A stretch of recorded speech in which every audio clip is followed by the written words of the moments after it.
होतो. मी रतनगडच्या नेढ्यामध्ये थांबून तिथल्या परिसराची मी ज्यांच्याबरोबर गेलो होतो त्यांना मी माहिती सांगत होतो. एक नौखा ट्रेक लीडर, त्याच्या चेहऱ्याकडे बघूनच कळत होतं की नौखा आहे म्हणून, मागे कळप घेऊन आला 30-40 लोकांचा, आणि जोरात त्यांचे नारे देणं चाललं होतं. काहीतरी विचित्र होतं इतकं नक्की. तर त्याला ते दिसत होतं बरं का, मी तिथे चालू आहे सेशन काहीतरी. तर त्यांनी तिथे उभं राहून स्वतःच लोकांना माहिती द्यायला सुरुवात केली. ओके ठीक आहे, तुझा चॉईस आहे, तू लीडर म्हणून आलाय, तुझं ते काम आहे. अरे पण त्यांनी सह्याद्रीचा भूगोल गरा फिरवला रे. म्हणजे त्या रतनगडाच्या समोर आजोबा नावाचा जो डोंगर दिसतो त्याला तो हरिश्चंद्रगडचा कोकण कडा म्हणला.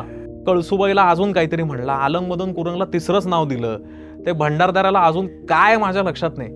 अरे पण त्याला सगळं सांगून झाल्यानंतर मी म्हणलं, अरे बाळा चुकलाय जरा, हे तू सांगितलंस ते आलंगमधून कुलंग नाही, ते इकडे आहेत वगैरे. त्याच्यावर त्यांनी मला उत्तर असं दिलं, I have a experience of 5 treks out of which 3 is from this place.